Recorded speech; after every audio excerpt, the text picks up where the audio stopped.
Hey, you guys. All right, this one's called The Velveteen Rabbit. It's a classic book. Many people have read it. And it was one of my favorites when I was a kid. I had a little tiny bunny that went with the storybook that I had. So I'm going to read you this. If you have read it, enjoy. If you haven't, then it's new and it's a good one. There was once a Velveteen Rabbit, and in the beginning he was really splendid. On Christmas morning he sat wedged in the top of the boy's stocking. There were other things in the stocking, but the rabbit was quite the best of all. For at least 2 hours the boy loved him, and then the Velveteen Rabbit was forgotten.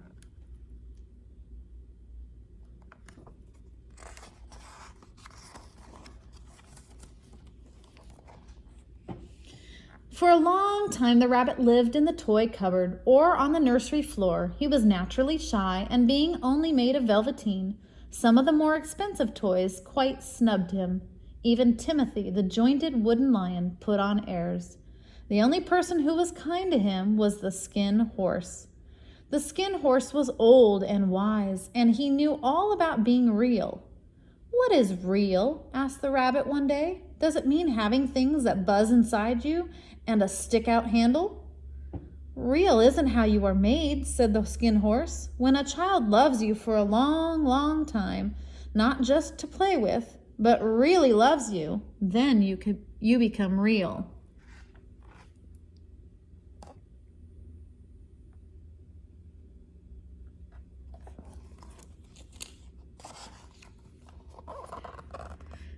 "Does it hurt?" asked the rabbit.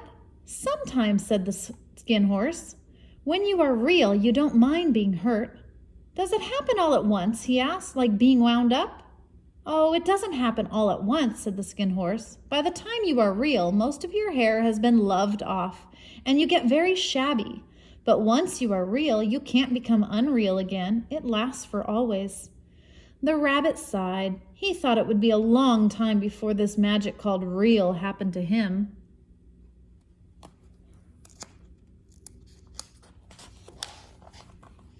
There was a person called Nana who ruled the nursery. Sometimes for no reason whatever, she went swooping about like a great wind and hustled the toys away in the cupboard.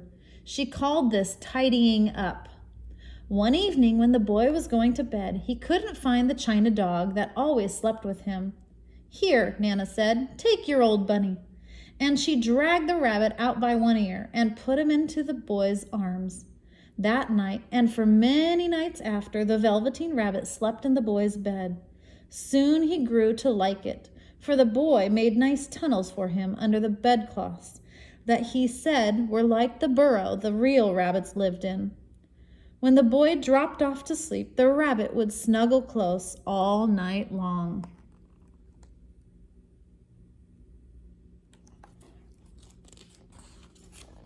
And so the rabbit was happy.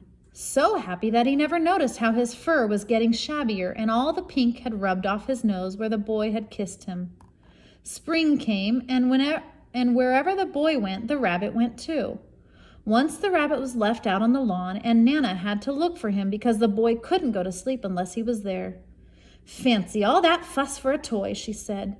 "Give me my bunny," he said. "He isn't a toy, he's real."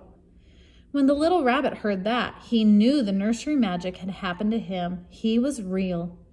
That night, so much love stirred in his little sawdust heart that it almost burst. That's a picture of Nana looking for the bunny outside. Near the house, there was a wood where the boy liked to play, and one evening, while the rabbit was lying there alone, he saw two strange beings. They were rabbits like himself, but they changed shape when they moved instead of always staying the same like he did. They stared at him, and the little rabbit stared back. Their noses twitched. "Why don't you get up and play with us?" one of them asked.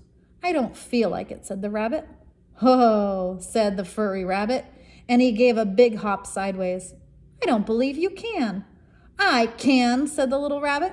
"I can jump higher than anything." He meant when the boy threw him, but of course he didn't want to say so.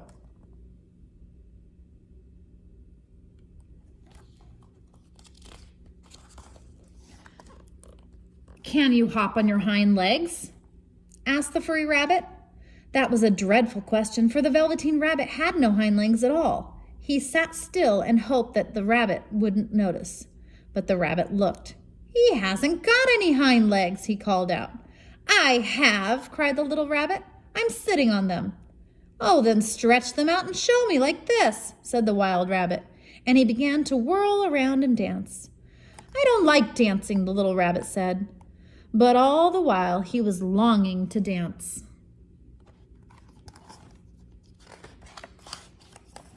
The strange rabbit came quite close. He wrinkled his nose.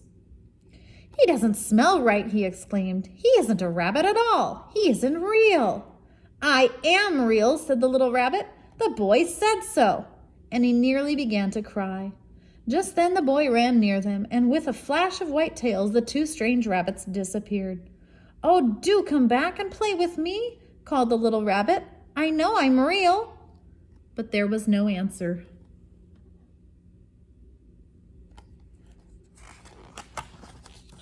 Weeks passed, and the little rabbit grew very old and shabby, but the boy loved him just as much. And then one day the boy was ill.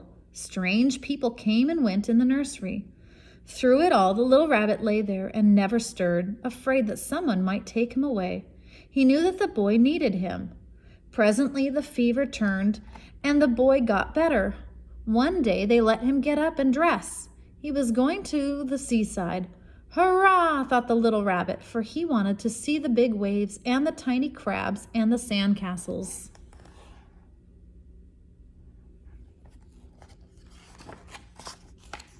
Just then, Nana caught sight of him. "How about his old bunny?" she asked. "That?" said the doctor. "Why, it's a mass of scarlet fever germs. Burn it at once."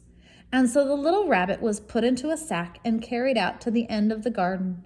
The gardener promised to come early the next morning and burn the whole lot.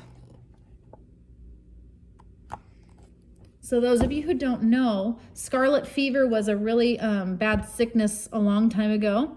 And when kids or people got sick from it, they burned everything that person touched. So dolls and clothes and bed sheets and things, so that hopefully nobody else would get sick from that. So they were going to burn his old bunny because he slept with it the whole time he was sick. The little rabbit felt very lonely. He thought of those long sunlit hours in the garden, and a great sadness came over him. What use was it to become real if it all ended like this? A tear, a real tear, trickled down his little shabby velvet nose and fell to the ground.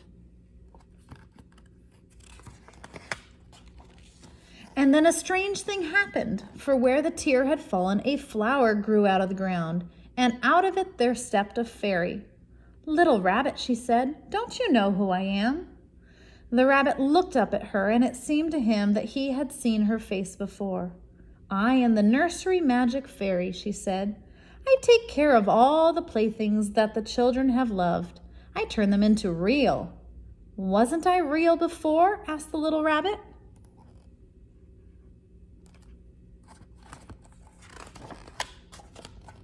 "You were real to the boy," the fairy said, "because he loved you. Now you shall be real to everyone." And she held the little rabbit close and flew with him into the woods. In the open glade between the tree trunks, she kissed him and put him down on the grass. "Run and play, little rabbit," she said. But the little rabbit sat quite still, for he suddenly remembered that he was made all in one piece. He did not know that when the fairy kissed him, she had changed him altogether. And he might have sat there a long time if something hadn't tickled his nose. He lifted his hind toe to scratch it.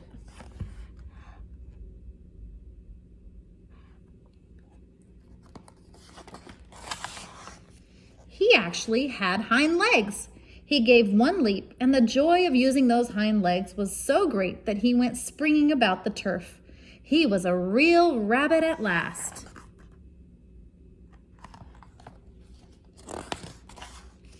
Autumn passed and winter, and in the spring the boy went out to play, and while he was playing, a rabbit peeped at him. "Why, he looks just like my old bunny that was lost when I had scarlet fever."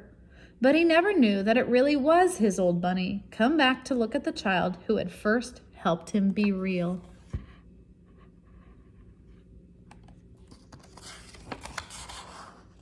And that's it.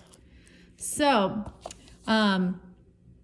clearly it's not a real story. It's a real cute story about how much sometimes we love our stuffed animals and things. And this is, if kind of like Toy Story or one of those other kind of movies, obviously the bunny's not real, but it's really cute to think that maybe because he was loved so much, he could really become real. So just a cute, fun story and all that. Hope you enjoyed it. Bye, you guys.